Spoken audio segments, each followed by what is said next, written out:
سوچئے، ایک رات ساری دنیا سو رہی ہے، جہاں اندھیرا بھی خاموش ہے، اور اسی رات اللہ تعالیٰ اپنے محبوب کو اپنے پاس بلاتا ہے۔ نہ کوئی سپنا، نہ کوئی خیال، یہ تھا حقیقت کا سب سے بڑا سفر۔ یہ ہے شب معراج۔ یہ وہ رات ہے جب اللہ تعالیٰ نے اپنے پیارے نبی صلی اللہ تعالیٰ علیہ وآلہ وسلم کو آسمانوں کی سیر کرائی، اور ہر آسمان پر ان کا استقبال ہوا۔ یہ وہ رات ہے جب فرشتے قطاروں میں کھڑے تھے، اور ایک نام ہر طرف گونج رہا تھا، محمد صلی اللہ تعالیٰ علیہ وآلہ وسلم۔ قرآن صاف اعلان کرتا ہے، پاک ہے وہ ذات جو اپنے بندے کو رات کے تھوڑے سے حصے میں لے گیا مسجد حرام سے مسجد اقصی تک، جس کے چاروں اور ہم نے برکت رکھی تاکہ ہم اسے اپنی عظیم نشانیاں دکھائیں۔ بے شک وہ سنتا دیکھتا ہے۔ یہ سفر نہ روح کا تھا نہ خواب کا، یہ تھا جاگتے ہوئے جسم اور روح کے ساتھ۔ لیکن سوال یہ ہے، جب خدا نے بلایا تو تیاری کیسی تھی؟ ہجرت سے پہلے رجب کی 27ویں رات، سوموار، نبی کریم صلی اللہ تعالیٰ علیہ وآلہ وسلم اپنی چچیری بہن حضرت ام ہانی رضی اللہ تعالیٰ عنہا کے گھر آرام فرما رہے تھے، اور اسی پل آسمان میں حکم جاری ہوتا ہے۔ اللہ تعالیٰ فرماتا ہے، جبریل 70,000 فرشتوں کو ساتھ لو، جنت کو سجا دو، جہنم کے دروازے بند کر دو۔ آج اسرائیل کسی کی روح قبض نہ کرے، قبروں سے عذاب اٹھا لیا جائے۔ آج رات معراج کے دولہا آ رہے ہیں، لیکن جبریل امین سوچ میں پڑ جاتے ہیں۔ حکم ہے جلدی کا، اور محبوب آرام فرما رہے ہیں۔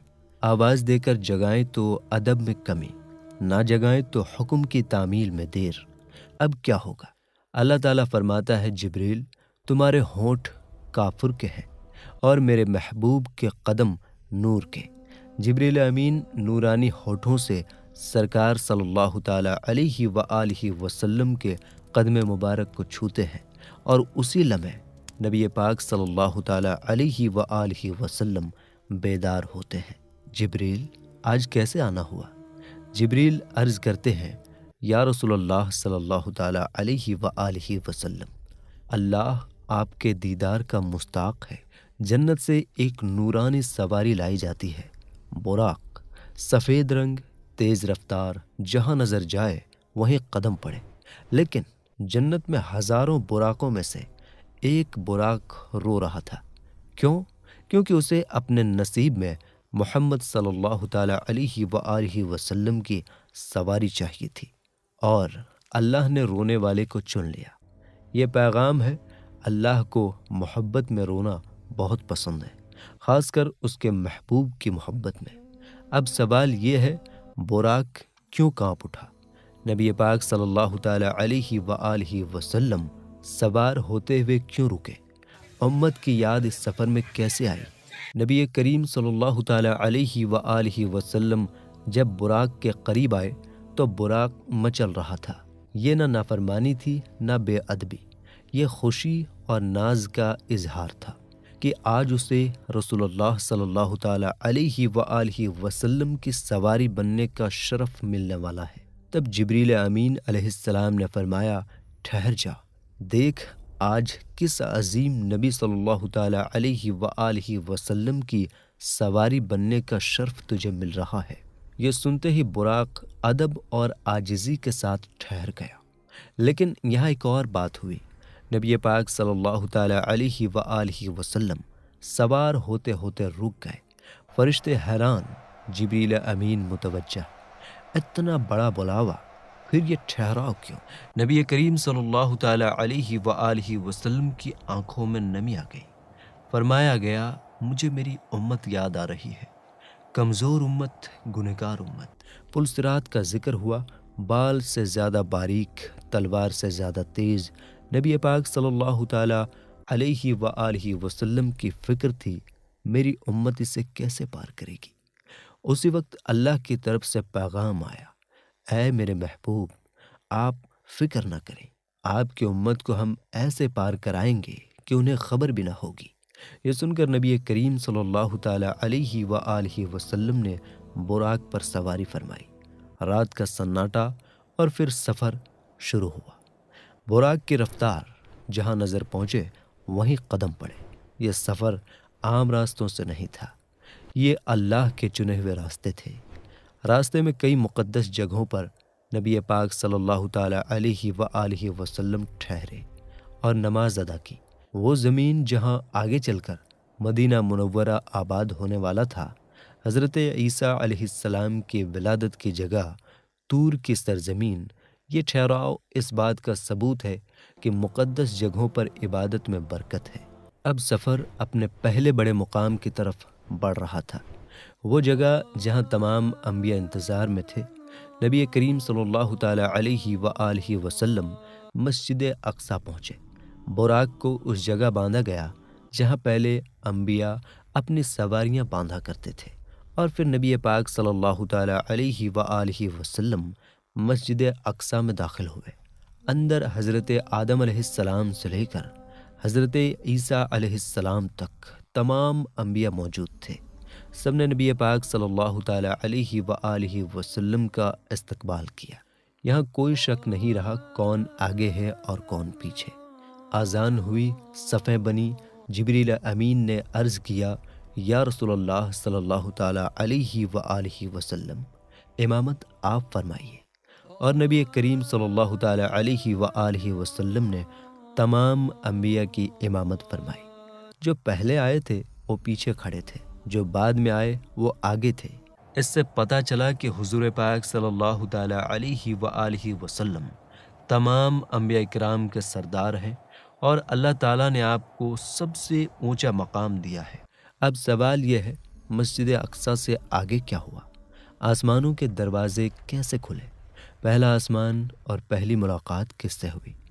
نبی پاک صلی اللہ تعالیٰ علیہ وآلہ وسلم مسجد اقصیٰ سے آسمان کی طرف بڑھے۔ پہلے آسمان کے دروازے پر دستک ہوئی، پوچھا گیا کون ہے؟ جبریل امین نے کہا میں جبریل ہوں۔ پوچھا گیا آپ کے ساتھ کون ہے؟ کہا گیا محمد صلی اللہ تعالیٰ علیہ وآلہ وسلم۔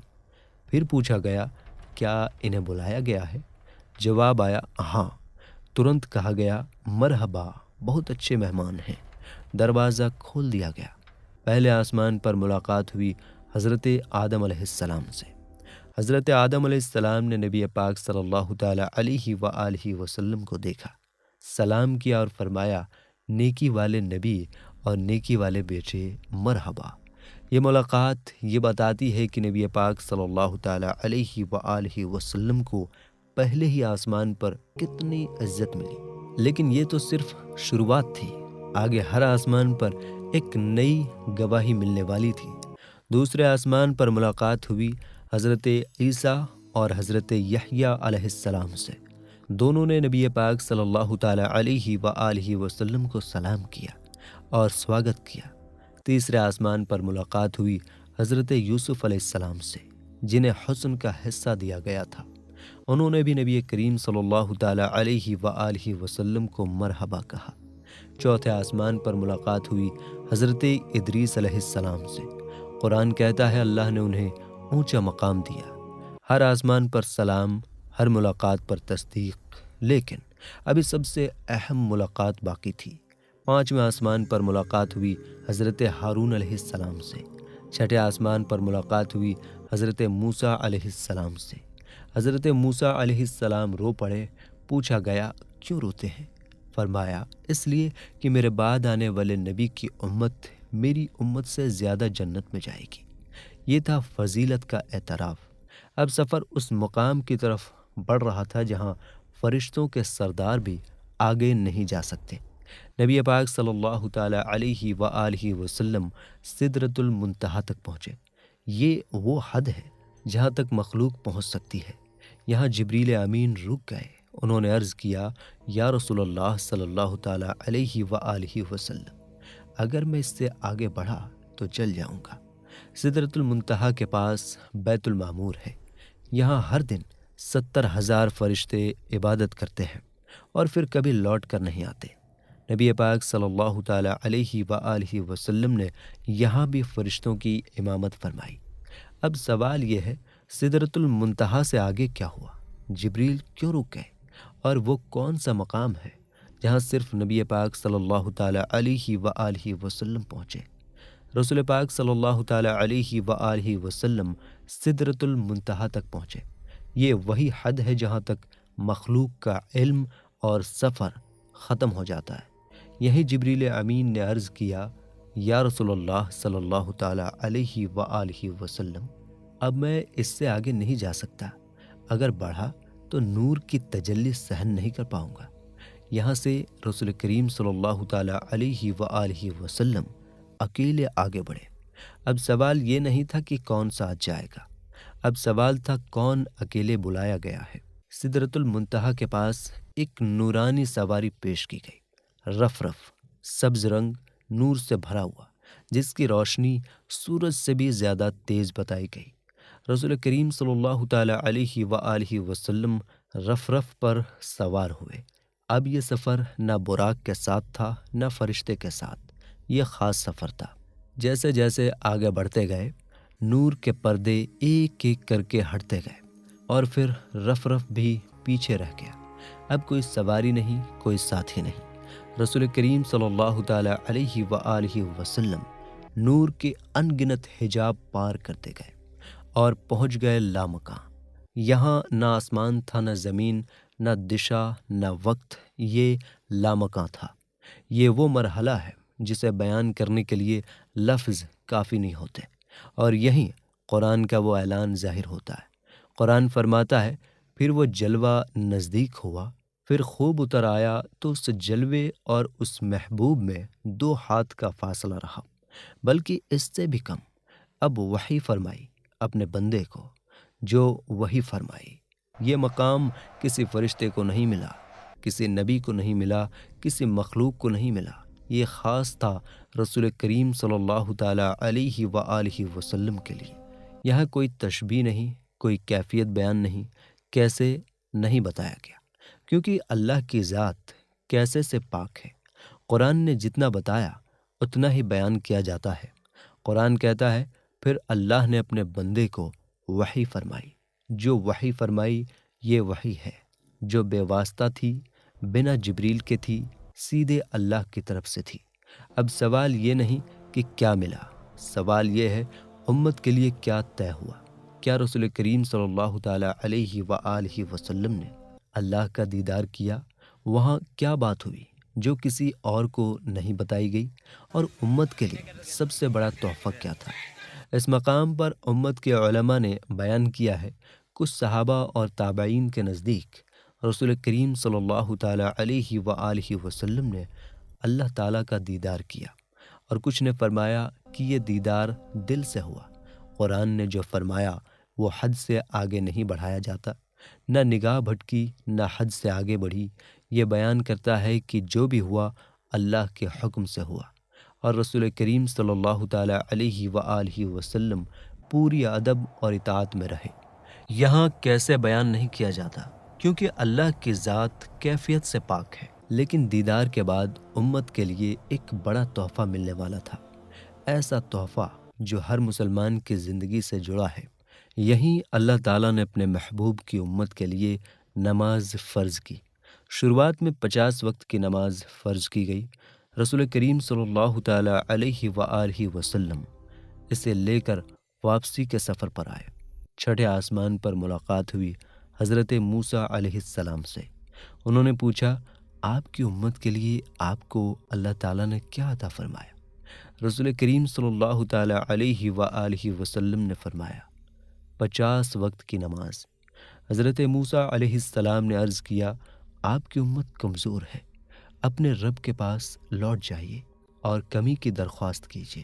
اب ایک بار نہیں، بار بار رسول کریم صلی اللہ تعالیٰ علیہ وآلہ وسلم اللہ تعالیٰ کی بارگاہ میں لوٹتے رہے۔ ہر بار نمازوں میں کمی ہوتی رہی، 50 سے پھر کم ہوتی گئی، یہاں تک کہ 5 وقت رہ گئی۔ پھر اللہ تعالیٰ نے فرمایا، یہ 5 ہے لیکن اجر 50 کا ہوگا۔ رسول کریم صلی اللہ تعالیٰ علیہ وآلہ وسلم واپس لوٹے۔ سدرۃ المنتہا سے آسمانوں سے ہوتے ہوئے مسجد اقصی اور پھر مسجد حرام، یہ سب اسی رات میں ہوا۔ بستر گرم تھا، وقت کا احساس بدلتا نہیں دکھا، لیکن صبح ہوتے ہی ایک امتحان سامنے تھا، لوگ مانیں گے یا انکار کریں گے۔ قریش نے کیا کہا؟ کس نے بنا سوال تصدیق کی؟ اور صدیق کا لقب کیسے ملا؟ صبح ہوتے ہی رسول کریم صلی اللہ تعالی علیہ وآلہ وسلم نے رات کے سفر کا بیان فرمایا، مکہ سے بیت المقدس، پھر آسمانوں تک۔ قریش نے سنا اور ہنسی اڑائی۔ انہوں نے کہا، ہم تو مہینوں میں بیت المقدس جاتے ہیں اور تم کہتے ہو ایک ہی رات میں ہو آیا۔ لیکن قریش کا مقصد صرف ہنسنا نہیں تھا، وہ کسی ایک کو توڑنا چاہتے تھے۔ قریش بھاگتے ہوئے پہنچے حضرت ابو بکر رضی اللہ تعالی عنہ کے پاس۔ کہا گیا، تمہارے ساتھی کہتے ہیں کہ وہ ایک رات میں بیت المقدس جا کر لوٹ آئے۔ حضرت ابو بکر رضی اللہ تعالی عنہ نے پوچھا، کیا یہ بات محمد صلی اللہ تعالی علیہ وآلہ وسلم نے کہی ہے؟ قریش بولے، ہاں۔ حضرت ابو بکر صدیق رضی اللہ تعالی عنہ نے عرض کیا، اگر انہوں نے کہا ہے تو سچ کہا ہے، نہ کوئی سوال، نہ کوئی شرط، نہ کوئی شنکا۔ یہیں انہیں ملا صدیق کا لقب۔ یہ تصدیق صرف معراج کی نہیں تھی، یہ تصدیق تھی نبوت کی۔ قریش نے کہا، اگر سچ ہے تو بیت المقدس کی نشانیاں بتاؤ۔ اسی وقت اللہ تعالیٰ نے بیت المقدس کو رسول کریم صلی اللہ تعالی علیہ وآلہ وسلم کے سامنے کر دیا۔ رسول کریم صلی اللہ تعالی علیہ وآلہ وسلم ایک ایک نشانی بیان کرتے گئے، دروازے، راستے، آس پاس کی جگہیں۔ قریش سنتے رہے اور چپ ہوتے گئے، لیکن پھر بھی سب نہیں مانے۔ اس دن دو راستے صاف ہو گئے، جو ایمان والے تھے انہوں نے دل سے مانا، اور جو انکار والے تھے انہوں نے مذاق جاری رکھا۔ معراج فرق کر دینے والا واقعہ بن گیا۔ معراج نے سکھایا، ایمان تولنے کی چیز نہیں، ایمان ماننے کی چیز ہے۔